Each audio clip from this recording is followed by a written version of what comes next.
Hi friends, सो ये हमारा life का 9th वीडियो के 8 वीडियो में हम लोग ने गोलीय दर्पण से संबंधित परिभाषा पढ़ा था। इस वीडियो में हम लोग गोलीय दर्पण से संबंधित परिभाषाओं को ही पढ़ेंगे और मैंने 2-3 परिभाषा जो बच गया था वो इसी परिभाषा को हम लोग 9th वीडियो में कवर करेंगे। ठीक है, तो हम लोग जो 8 वीडियो था उसमें हम लोग क्या पढ़ चुके थे कि गोलीय दर्पण से संबंधित गोलीय दर्पण का ध्रुव क्या होता है, गोलीय दर्पण का द्वारा क्या होता है, गोलीय दर्पण का की वक्रता केंद्र क्या होता है, प्रधान अक्ष, ये सब चीजों को पढ़ चुके थे। थोड़ा सा उसको रिकॉल कर ले। ठीक है, तो एक गोलीय दर्पण का जो डायग्राम होता है, अच्छा गोलीय दर्पण का डायग्राम कैसे बनाएंगे, देखिए चंदा लीजिएगा। ओके, चंदे की सहायता से इधर ऐसे कर दीजिएगा, पेंसिल से बनाइएगा। ओके, पेंसिल से ऐसे बना लीजिएगा। अब इसको अगर अवतल दर्पण बनाना है तो हम लोग क्या करेंगे, अंदर वाला तल को इसका परावर्तक तल बनाने के लिए जो कलाई का प्रोसेस वो किधर करेंगे, बाहर के तल की ओर। ओके, और इसको अगर उत्तल दर्पण बनाना है तो उसे उभरा हुआ तल क्या होगा, परावर्तक तल। तो कलाई का प्रोसेस जो होगा, प्रक्रिया, वो अंदर वाले तल में करेंगे। तो ये क्या होता है, एक अच्छा सा डायग्राम अगर अवतल उत्तल का बनाना चाहते हैं तो इसकी सहायता, चंदे की सहायता से ऐसे बना सकते हैं, पेंसिल की सहायता से। जब भी डायग्राम आएगा तो ऐसे ही बनाइएगा। ठीक है, जिससे आपको पूरा नंबर और साफ साफ होगा, साफ साफ दिखाई देगा, जिससे आपको पूरा नंबर मिलेगा। ठीक है, अब हम लोग पढ़े थे इसका जो बीच वाला बिंदु को उसको क्या बोलेंगे, पोल, हिंदी में ध्रुव बोलते हैं। अगर ये पूरा गोलक ऐसे होता, यहाँ पे जो केंद्र होता है वो क्या कहलाता है, वक्रता केंद्र, और ये वक्रता केंद्र इसको मिलाने वाली जो सीधी रेखा रहेगी वो क्या कहलाएगी, प्रधान अक्ष, और यहाँ से लेकर यहाँ के एक बीच की सीधी रेखा के देंगे उसको क्या बोलेंगे, दर्पण का द्वार। ये हम लोग पिछले वीडियो में 8 वीडियो में पढ़ चुके थे। 9th वीडियो में हम लोग इससे आगे के परिभाषाओं को पढ़ेंगे। ठीक है, इसको मिटा देते हैं। सो 9th वीडियो का जो पहला डेफिनेशन आता है कि गोलीय दर्पण का नॉर्मल या अभिलंब किसे कहते हैं, अभिलंब, जिसको इंग्लिश में नॉर्मल बोलते हैं, वो क्या होता है। ठीक है, हम लोग नॉर्मल की परिभाषा, अभिलंब की परिभाषा पढ़ चुके, पहले ही पढ़ चुके थे जब प्रावर्तन पढ़े थे। क्या कि हम लोग उस समय समतल कोई समतल दर्पण पे या समतल कोई तल था, माने इस प्रकार का प्लेन सरफेस होता था, उस पे हम लोग पढ़े थे। ठीक है, ओके, इस प्रकार का अगर कोई सरफेस तल है या दर्पण है, उस पे अगर यहाँ पे अभिलंब खींचना है तो यहाँ से एक सीधी रेखा खींच देंगे तो इस तल के साथ 90 डिग्री बनाएगा, वो क्या कराएगा, इस तल पे, इस तल के इस बिंदु पर स्थित अभिलंब। ठीक है, लेकिन ये देखिए, ये वाला तल और ये वाला तल क्या एक जैसा है, नहीं। जो समतल दर्पण होता है ऐसा प्लेन होता है, और ये उत्तल दर्पण है, अगर ऐसा कांच रहेगा, ऐसा रहेगा, चमकीला कांच रहेगा और इस प्रकार उभरा रहेगा तो उत्तल, और ये अंदर धंसा रहेगा तो क्या कहलाएगा, अवतल। ठीक है, अब उत्तल या अवतल पे हम लोग अभिलंब खींचना, उत्तल दर्पण संबंधी इस प्रकार का सरफेस है, इस पर अगर अभिलंब खींचना है, ठीक है, तो हम कैसे खींचेंगे। ठीक है, तो हम कैसे खींचेंगे, समझिए, कोई दर्पण बना लेते हैं। ये समझ लीजिए अवतल दर्पण है। अवतल दर्पण बनाने के लिए अंदर वाले तल को परावर्तक तल बनाने के लिए ऐसे कर देंगे।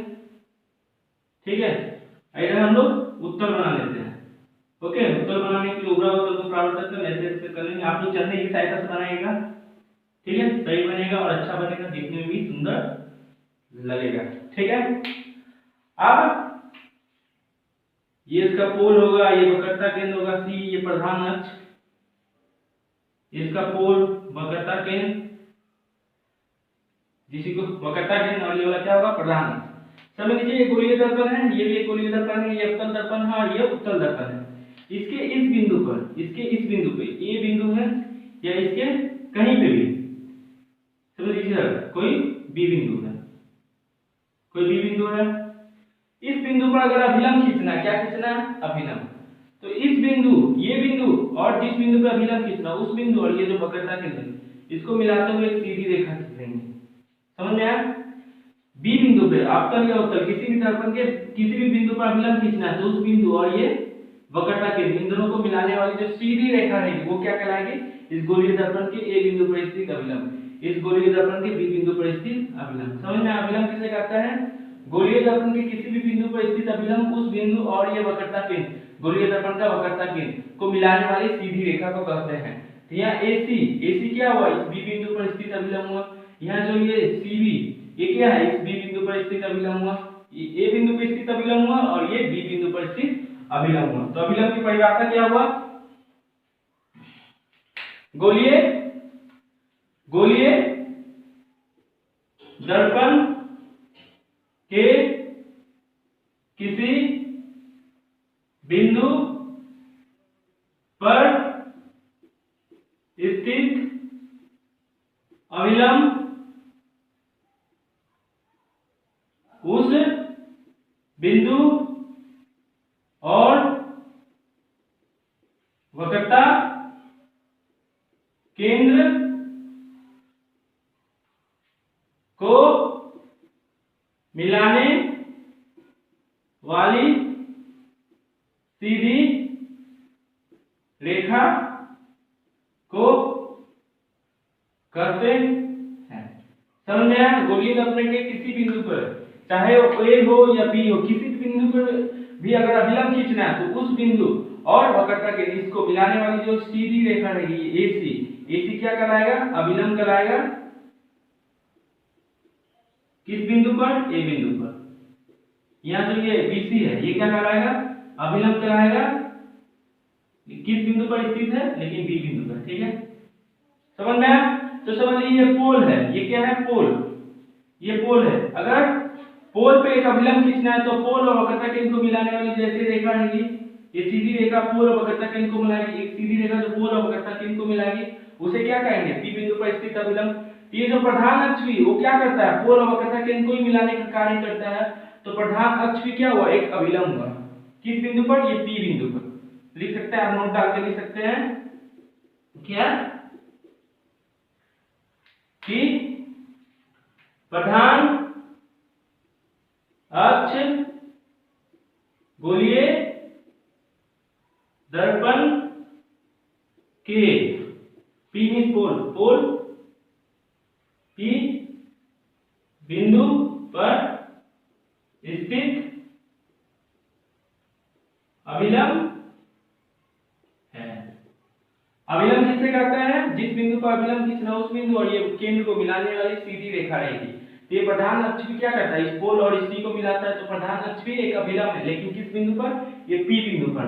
ठीक है, जिस बिंदु पर अभिलंब खींचना उस बिंदु और ये सी को मिलाने वाली सीधी रेखा को क्या कहेंगे? इस गोलीय दर्पण के उस बिंदु पर स्थित अभिलंब या नॉर्मल। ठीक है, समझ में आया? एमसीक्यू में पूछ रहा है क्या प्रधान अक्ष एक अभिलंब है? हाँ, अभिलंब है। ठीक है, किस दर्पण है? किस बिंदु पर? पी बिंदु पर। ठीक है, इसको लिख लीजिए, मिटाते हैं इसको। ओके,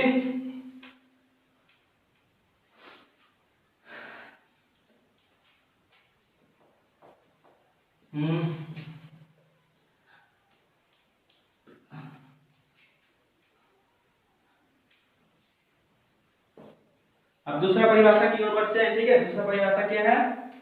दूसरा परिभाषा है प्रधान फोकस, जिसको मुख्य फोकस भी बोलते हैं कभी कभी। मुख्य फोकस इंग्लिश में प्रिंसिपल फोकस।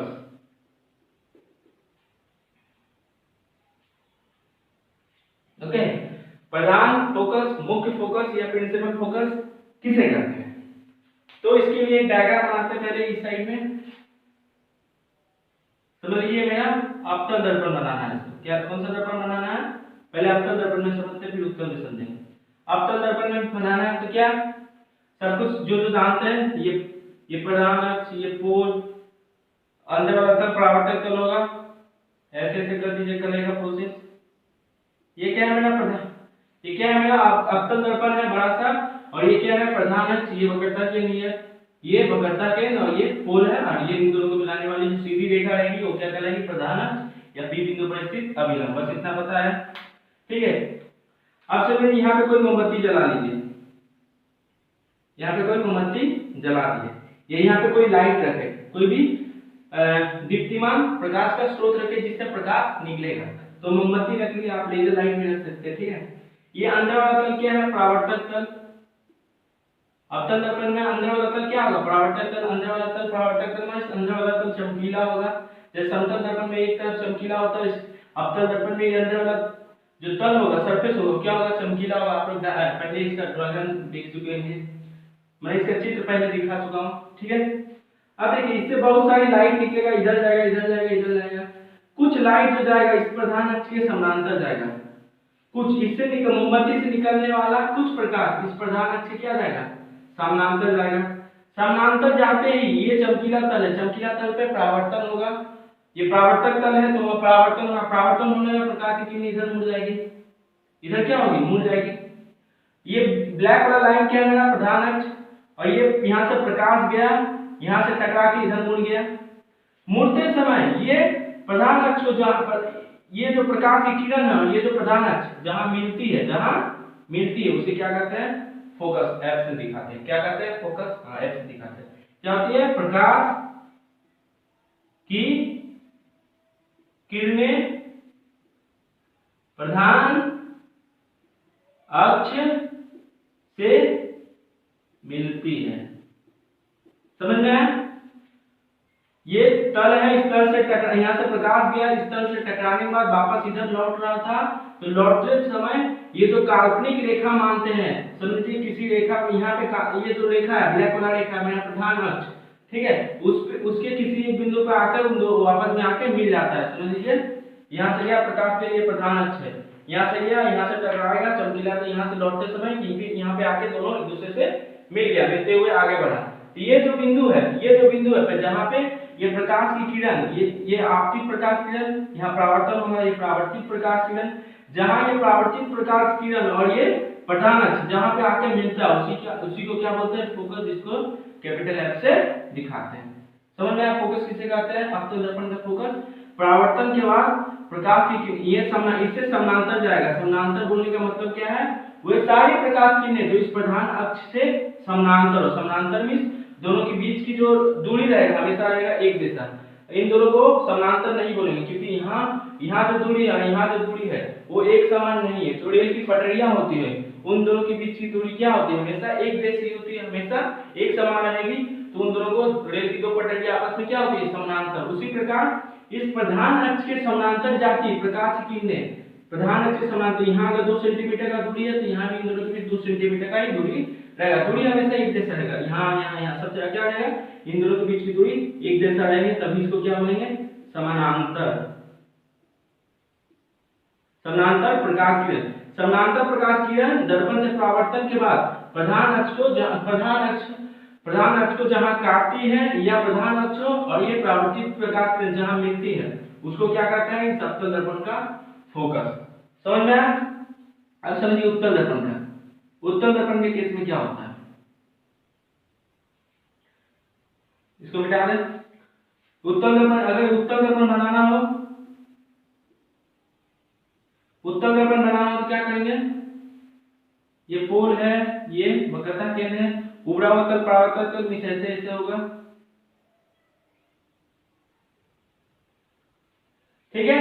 ये इस बार क्या होगा, इस समय ऐसे था, दर्पण ऐसे था, ये वाला तल चमकीला था, तो यहाँ से प्रकाश किरण गया, टकराया चमकीला तल से, टकराने का इधर लौट रहा था, तो लौटते समय जब प्रधान अक्ष को जहाँ मिलती है वो फोकस कराता है। लेकिन उत्तल दर्पण में क्या होता है, इस बार ये वाला तल क्या है, चमकीला है, ये तल चमकीला है। समझ लीजिए इधर कोई मोमबत्ती रखे, आप क्या रखे हैं, मोमबत्ती रखे हैं। मोमबत्ती रखने से क्या होगा, यहाँ से प्रकाश की किरण निकलेगी, हम उन्हीं प्रकाश की किरणों को देख रहे हैं जो ये प्रधान अक्ष से समानांतर हो। ये वाला लाइन क्या है, प्रधान अक्ष, तो वही प्रकाश की किरणें जो प्रधान अक्ष से क्या हो, समानांतर हो।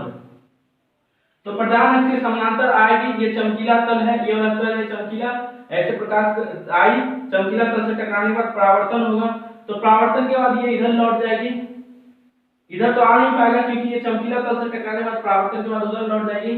तो इधर तो ये कभी प्रधान अक्ष को मिलेगी नहीं, इधर से इसको पीछे हम प्रोड्यूस कर, पीछे इसको ले जाएंगे, पीछे ले जाते देखेंगे, यहाँ से पीछे ले जाते देखेंगे कि ये पे कहीं पे हमको ऐसा लगेगा कि ये जो प्रकाश किरण यहाँ से आती, इधर से आ रही है प्रकाश किरण, वो पीछे कहीं पे जाके ये प्रधान अक्ष से मिल रहा है। सच में नहीं मिलता, हमको ऐसा लगता है कि प्रधान अक्ष से जाके मिलता हुआ प्रतीत हो रहा है, हमको ऐसा लगता है। यहाँ से देखिएगा तो इसको पीछे ऐसे देखते पीछे जाइएगा तो हमको लगेगा प्रकाश की किरण इधर कहीं से प्रधान अक्ष पे मिलती है, यहाँ पे जाके कहीं प्रधान अक्ष से मिलती है। हमको यहाँ लगेगा कि प्रकाश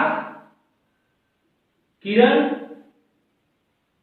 को पीछे ले जाने पर वह प्रधान अक्ष से मिलती हुई प्रतीत होती है। ध्यान से रहिए, यहाँ प्रकाश किरण गया, इस चमकीले तल से टकराने के बाद सच में आके मिला। यहाँ पे हमको लग रहा है कि अगर इसको पीछे ले जाए तो यहाँ पे कहीं मिलेगा, हमको ऐसा लगेगा कि इधर जाके मिलेगा, लेकिन सच में तो नहीं मिला, प्रकाश यहाँ से टकरा के चला गया। लेकिन हमको ऐसा प्रतीत हो रहा है कि इसको अगर पीछे ले जाए तो यहाँ पे कहीं मिलेगा। तो हमको जहाँ प्रतीत होगा, यहाँ या सच में जहाँ पे मिलेगा, वो क्या कहलाएगा? फोकस। फोकस कहलाएगा। क्या कहलाएगा? फोकस कहलाएगा। समझ में आया? डायग्राम पहले बना लीजिए, फिर परिभाषा पहले समझते हैं, धीरे धीरे समझिएगा, समझ में आ जाएगा। ठीक है, पहले परिभाषा लिखते हैं, फिर डायग्राम को फिर से एक बार समझेंगे कि क्या कि गोलीय दर्पण के प्रधान अक्ष के समानांतर आती किरणें दर्पण से परावर्तन के बाद प्रधान अक्ष के जिस बिंदु से मिलती है या मिलती हुई प्रतीत होती है, उस बिंदु को उस गोलीय दर्पण का मुख्य फोकस कहते हैं।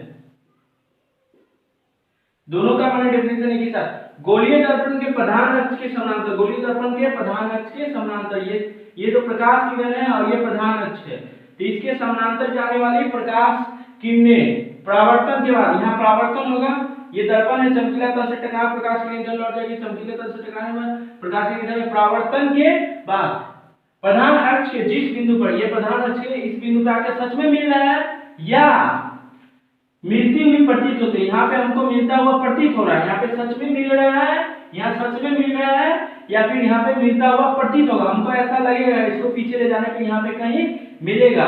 तो जहाँ मिलता हुआ प्रतीत हो या जहाँ सच में मिले, उस बिंदु को हम क्या बोलेंगे? इस गोलीय दर्पण का फोकस। और सिर्फ अवतल दर्पण का फोकस पूछेगा तो प्रधान है, अब तो सिर्फ अवतल दर्पण का एक एक करके हम बता देते हैं, आप दोनों को एक साथ याद कर लीजिएगा। ठीक है, सिर्फ अवतल दर्पण का फोकस पूछेगा तो क्या बोलेगा कि अवतल दर्पण के प्रधान अक्ष से समानांतर जाने वाली किरणें दर्पण से परावर्तन के बाद परावर्तन के बाद प्रधान अक्ष के जिस बिंदु पर मिलती है, सच में मिल रहा है, उस बिंदु को क्या बोलेंगे? अवतल दर्पण का फोकस। समझ में? अवतल दर्पण में सच में मिलेगा, ठीक है, या उत्तल दर्पण का फोकस किसे कहते हैं?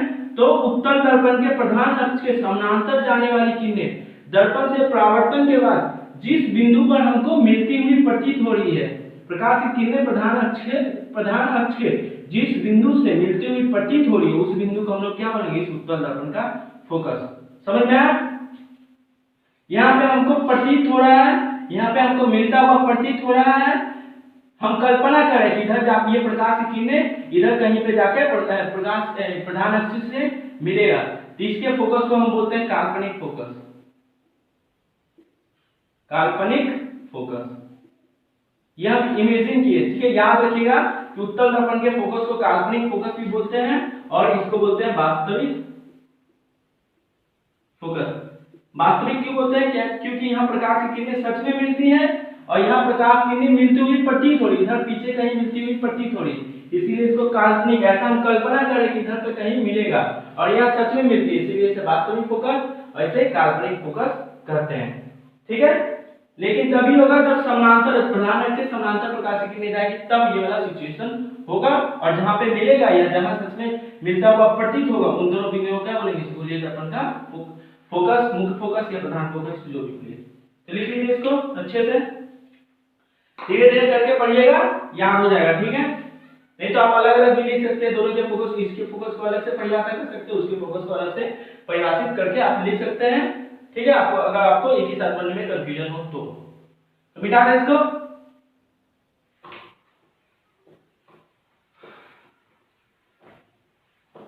उत्तल या अवतल, किसमें दोनों के फोकस में किसको काल्पनिक फोकस बोलते हैं, उत्तल वाले को। क्यों? क्योंकि वहां प्रकाश किरणें सच में नहीं मिलती हुई प्रतीत होता है, इसलिए कल्पना करते हैं कि हम पीछे कहीं पे जाके प्रकाश किरणें प्रधान से मिल गया होगा, इसलिए बोलते हैं उसे काल्पनिक फोकस। हो गया, बस बहुत इजी था। ओके, तीसरा पॉइंट है मेरा फोकस नहीं है, फोकल दूरी, फोकल लेंथ। समझिए, अवतल दर्पण, ये पोल यहाँ फोकस होगा, प्रधान से समांतर, यहाँ पर कोई फोकस होगा, यहाँ पकड़ता है, फोकस निकालने के लिए प्रधान से समांतर बचेगा, जहां में वो फोकस कराएगा, ये समझ लीजिए अवतल दर्पण है। ठीक है, यहाँ ऐसे लिख दीजिएगा, अंदर अवतल परावर्तक हो जाएगा।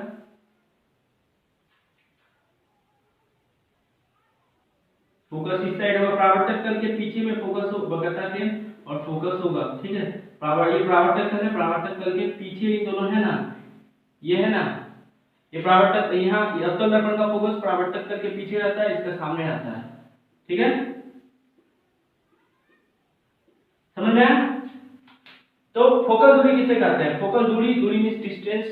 ओके, यहां से देखो फोकस, किसी गोलीय दर्पण का फोकस, ये फोकस है, फोकस और ये पोल, इन दोनों के बीच की जो दूरी होगी, दो लंबाई होगी, समझिए 2 सेंटीमीटर, तो फोकल दूरी को क्या बोलेंगे, 2 सेंटीमीटर। फोकस, ये जो फोकस है, मुख्य फोकस, और ये ध्रुव, इन दोनों के बीच की दूरी को हम लोग क्या बोलेंगे, फोकल दूरी। ठीक है, इन दोनों के यहाँ से यहाँ की लंबाई, यहाँ से यहाँ की लंबाई को हम लोग क्या बोलेंगे, फोकल दूरी। दोनों में परिभाषा सेम है, क्या कि गोलीय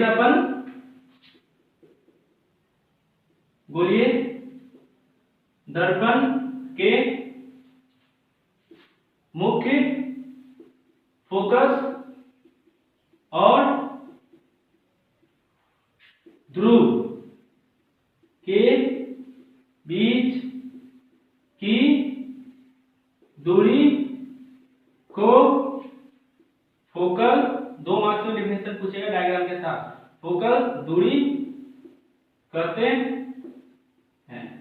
ओके, ये कैपिटल एफ से फोकल बिंदु दिखाता है या मुख्य फोकस को दिखाते हैं, और फोकल यहाँ से यहाँ की बीच की दूरी को स्मॉल एफ से दिखाते हैं। किससे दिखाते हैं, स्मॉल एफ से। इसे स्मॉल एफ द्वारा दिखाते, समझ रहे हैं? यहाँ से यहाँ की जो लंबाई होगी वो क्या कहलाएगी, फोकल दूरी। यहाँ से यहाँ की जो लंबाई होगी क्या कहलाएगी, फोकल दूरी। लिख लीजिए, उन दोनों के बीच की दूरी क्या कहलाएगी, फोकल दूरी। मिटा दें। ओके, अब आता है वक्रता दूरी। अब क्या आता है, वक्रता दूरी। तो चौथा है वक्रता दूरी। यहाँ C होगा, यहाँ F होगा, यहाँ P होगा। ठीक है, ये कोई दर्पण है अब तक, ये समझिए यहाँ F होगा, यहाँ C होगा, यहाँ P होगा। हम कैसे पता चलेगा यही F होगा, यहाँ से समानांतर भेजेंगे, जो यहाँ से समानांतर भेजेंगे, जहाँ पे काटेगा वहीं पे हमको पता चलेगा, वही क्या है, गोलीय दर्पण का फोकस। तो यहाँ से यहाँ के बीच की दूरी को हम क्या बोलेंगे, फोकल दूरी। और ये वक्रता केंद्र और ये ध्रुव, इन दोनों के बीच की दूरी को हम लोग बोलते हैं वक्रता दूरी, जिसको हम लोग स्मॉल r से दिखाते हैं। किससे दिखाते हैं, स्मॉल r से, कभी कभी कैपिटल R से भी दिखाते हैं। समझ में आया? वक्रता केंद्र, गोलीय दर्पण के वक्रता केंद्र और ये ध्रुव के बीच की दूरी को हम लोग क्या बोलेंगे, फोकल दूरी। गोलीय दर्पण के वक्रता केंद्र और ध्रुव इन दोनों के बीच की जो लंबाई होगी, जो दूरी होगी, क्या कहलाएगी, फोकल दूरी। तो गोलीय दर्पण के वक्रता केंद्र C और ध्रुव P के बीच की दूरी को फोकल दूरी कहते हैं। यहां से यहां जो लंबाई होगा, ये जो CP की जो लंबाई होगी उसी को हम लोग R बोलते हैं, उसी को हम लोग क्या बोलते हैं, वक्रता दूरी। वक्रता दूरी अगर पूरा गोलक ऐसा होता ना, ये जो वक्रता दूरी है ये इस गोलक का अर्धव्यास होता है। वक्रता दूरी की जो लंबाई होती है गोलक के अर्धव्यास, जिस गोलक को काट के बनाया जाता है उसके अर्धव्यास के बराबर होता है। तो गोलक के अर्धव्यास के बराबर होगा, ठीक है। गोलक का अर्धव्यास को ही क्या कहते हैं, गोलीय दर्पण का वक्रता त्रिज्या। तो वक्रता त्रिज्या मतलब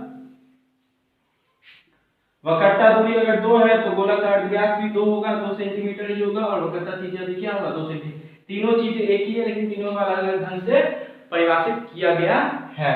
समझ में आया? इसका वैल्यू और इसका वैल्यू, तीनों का वैल्यू क्या होता है, सेम होता है। जो गोलक है उसका अर्धव्यास ही क्या कहलाता है, गोलीय दर्पण का वक्रता त्रिज्या, और यहाँ से यहाँ के बीच की जो लंबाई होती है वो गोलक के अर्धव्यास के बराबर होता है, इसलिए उसे वक्रता त्रिज्या बोलते हैं। समझ में आया? मिटा दे इसको। तो गोलीय दर्पण से संबंधित जितनी भी परिभाषाएं थी, जितना भी डेफिनेशन था, वो सारा डेफिनेशन हो गया है, खत्म हो गया है, ठीक है।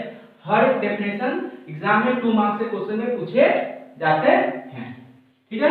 और पेंसिल की सहायता से डायग्राम को अच्छे से बनाइएगा, जिससे आपको पूरा मार्क्स मिलेगा। समझ में आया? अब तो क्वेश्चन आता है कि पहला क्वेश्चन क्या है कि अवतल दर्पण को अभिसारी, ये वो है, ठीक है, मोह समझना। अभिसारी दर्पण इंग्लिश में बोलते हैं कन्वर्जिंग मिरर क्यों कहते हैं?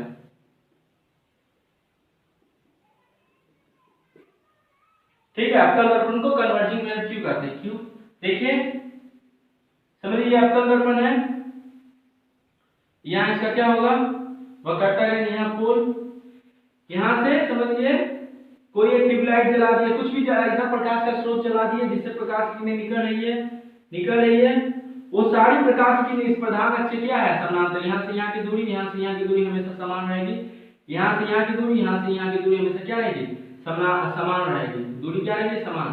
तो सारे को क्या बोलेंगे कि वो प्रधान अक्ष क्या है, समानांतर है। ये जो CP है वो क्या है, मेरा प्रधान अक्ष, यहाँ से प्रकाश निकल रहा है, ठीक है। ये वाला भी एक दूसरे के समानांतर है, ये वाला भी एक दूसरे के समानांतर है, ठीक है।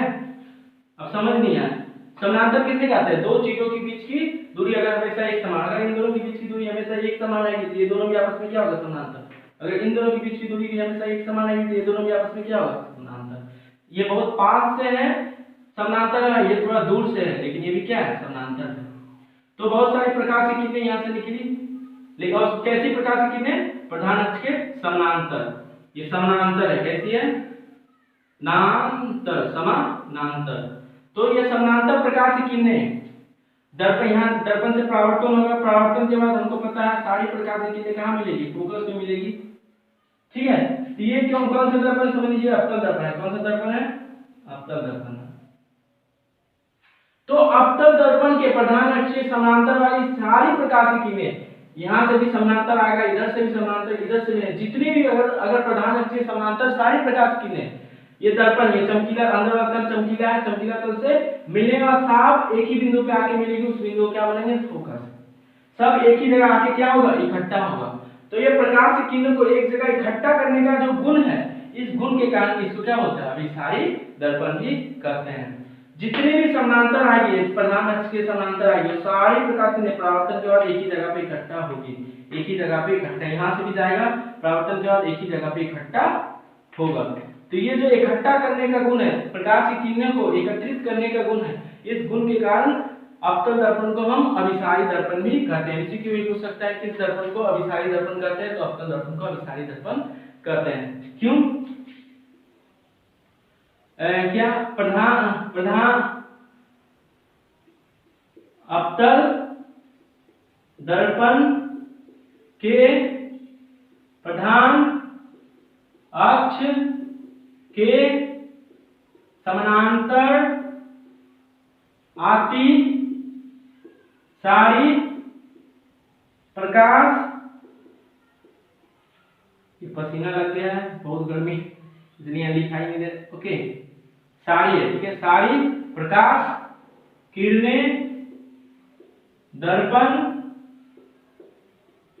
से परावर्तन के बाद प्रधान अक्ष के एक ही बिंदु पर एकत्रित होती है। प्रकाश की किरणों को एकत्रित करने के गुण के कारण इसे अभिसारी दर्पण कहते हैं। समझ में आया? सब प्रकाश की किरणों को शब्द परावर्तन द्वारा सारी प्रकाश की एक ही जगह जो इकट्ठा हो रहा है, एक ही जगह जो जमा हो रहा है, एकत्रित हो रहा है, वो जो एकत्रित करने का गुण है, उस गुण के कारण ही अवतल दर्पण को हम लोग क्या बोलते हैं? अभिसारी दर्पण भी कहते हैं, कन्वर्जिंग मिरर भी कहते हैं। अगर रीजन पूछा तो ये, अगर पूछा कि कौन सा दर्पण अभिसारी दर्पण है तो अवतल दर्पण। समझ में आया? प्रकाश की किरणें सब जगह इकट्ठा हो रही है, सब जगह एकत्रित हो, परावर्तन समानांतर प्रकाश की किरणें परावर्तन के बाद एक ही जगह जो इकट्ठा हो रही है, उसे इकट्ठा करने के गुण के कारण, उसे एकत्रित करने के गुण के कारण इस अवतल दर्पण को हम अभिसारी दर्पण, कन्वर्जिंग मिरर भी कहते हैं। लिख लीजिए। तो उत्तल दर्पण को भी कुछ कहते होंगे, हाँ, मिटा देते हैं इसको, ये डायग्राम भी बना दीजिएगा। जितने भी समानांतर है सब एक ही जगह इकट्ठा होगा, एक ही बिंदु पर इकट्ठा होगा, उस बिंदु को हम लोग फोकस बोलेंगे। और जो इकट्ठा करने का गुण है, एकत्रित करने का गुण है, प्रकाश की किरणों को, लाइट को एक जगह इकट्ठा करने का जो गुण है, उसके कारण अवतल दर्पण को हम लोग क्या बोलते हैं? अभिसारी दर्पण भी बोलते हैं। तब उत्तल दर्पण को क्या बोलते हैं? उत्तल दर्पण को अपसारी दर्पण, इंग्लिश में डाइवर्जिंग मिरर, MIRR मिरर क्यों कहते हैं? 2 मार्क्स से पूछ देगा, क्यों कहते हैं, कौन से गुण के कारण कहते हैं, ठीक है। तो डाइवर्जिंग मींस प्रकाश की किरणों को फैला देना, प्रकाश की किरणों को फैला देना। उत्तल दर्पण समझिए, ये क्या है? उत्तल दर्पण, ये क्या है? पोल, यहाँ क्या है? वक्रता केंद्र, यहाँ पे कहीं वक्रता केंद्र होगा, ठीक है। अब समझिए, ये प्रधान अक्ष, ब्लैक कलर क्या है? प्रधान अक्ष, ये उभरावतल परावर्तक तल में, इस कलेक्टर प्रोसेस इस वाले तल में होगा, ये तल होगा चमकदार। तो इस प्रधान अक्ष के समानांतर, चाहे ये भी समानांतर है, प्रधान अक्ष यहाँ से यहाँ की दूरी, यहाँ से यहाँ की दूरी क्या है? समान है। ये है, ये भी क्या है? समानांतर है, लेकिन ये पास में है, लेकिन ये भी समानांतर, यहाँ से यहाँ की दूरी, यहाँ से यहाँ की दूरी अगर समान है तो वो भी क्या कहा? इस प्रधान अक्ष से समानांतर। तो जितनी, चाहे वो पास से समानांतर हो या फिर दूर से हो, लेकिन समानांतर हो, तो जितनी भी ये प्रकाश की किरणें, ब्लू का क्या है? तो यहाँ कोई लाइटिंग, कोई प्रकाश है, प्रकाश का स्रोत है जिससे प्रकाश निकल रहा है, और यहाँ पे कोई मिरर रख दिए जिसका ऊपर वाला, ये उभरा हुआ तल, ये वाला जो सरफेस है, ये वाला जो सरफेस, ये ऐसे रख दिए, ये वाला चमकीला तल है, यहाँ से प्रकाश की किरणें आएंगी, इस तरह से प्रकाश परावर्तन होगा। तो हमको पता है प्रकाश की किरणें इधर जा नहीं सकती, परावर्तित होने के बाद इधर चली जाएगी, ये परावर्तित होने के बाद इधर चली जाएगी, ठीक है। तो ये देखिए, अवतल दर्पण क्या करता है? प्रकाश की किरणों को इकट्ठा कर रहा था, लेकिन ये किरणें क्या कर रही है? समानांतर प्रकाश की किरणों को फैला दे रही है। तो इस फैलाने का जो गुण है, प्रकाश की किरणें इधर इधर फैल जाएगी और अवतल दर्पण इकट्ठा कर रहा था, एक ही जगह इकट्ठा कर रहा था, लेकिन ये क्या कर रहा है, प्रकाश की किरणों को फैला रहा है। तो ये जो फैलाने का गुण है, उस फैलाने के गुण के कारण उत्तल दर्पण को हम लोग क्या बोलते हैं, अपसारी दर्पण कहते हैं। लिख लेते हैं कि उत्तल दर्पण के प्रधान अक्ष के समानांतर आती किरणें दर्पण, उत्तल दर्पण के प्रधान अक्ष के समानांतर आती किरणें दर्पण से परावर्तन के बाद फैलती है। प्रकाश की क्या होती है, परावर्तन के बाद फैलती है। तो उत्तल दर्पण के प्रकाश के किरणों को फैलाने के गुण के कारण इसे अपसारी दर्पण भी कहते हैं। समझ में आया? उत्तल दर्पण के अगर अवतल दर्पण के प्रधान अक्ष से समानांतर आएगा तो एक ही जगह इकट्ठा होगा, लेकिन उत्तल दर्पण के प्रधान अक्ष से समानांतर आएगा तो क्या होगा, ये समानांतर होगा, समानांतर, ठीक है, ये दोनों आपस में समानांतर, ये दोनों आपस में समानांतर आएगा तो प्रकाश की किरणें फैल जाएगी। ये देखिए इतना फैल जाएगा, एक जगह इकट्ठा हो जाएगा, प्रकाश की किरणें क्या हो जाएगी, एक जगह इकट्ठा हो जाएगा। इकट्ठा होने के गुण के कारण इसे अभिसारी दर्पण कहते हैं, किसको, उत्तल को। और ये जो प्रकाश की किरणों को फैलाने का गुण है, इसके कारण इसे क्या होता है, अपसारी दर्पण कहते हैं। उत्तल दर्पण के प्रधान अक्ष से उत्तल दर्पण के अगर ये जब ही होगा जब उत्तल दर्पण के प्रधान अक्ष से समानांतर आएगी प्रकाश की किरणें, प्रकाश की किरणें ये ब्लैक वाला लाइन के अगर समानांतर आएगा तभी प्रकाश की किरणें फैलेगी, ठीक है। तो इस फैलाने के गुण के कारण इसे क्या कहते हैं, अपसारी दर्पण कहते हैं, ठीक है। तो अब हम लोग का डेफिनेशन पूरा खत्म हो गया है, ठीक है। तो आज के लिए इतना ही।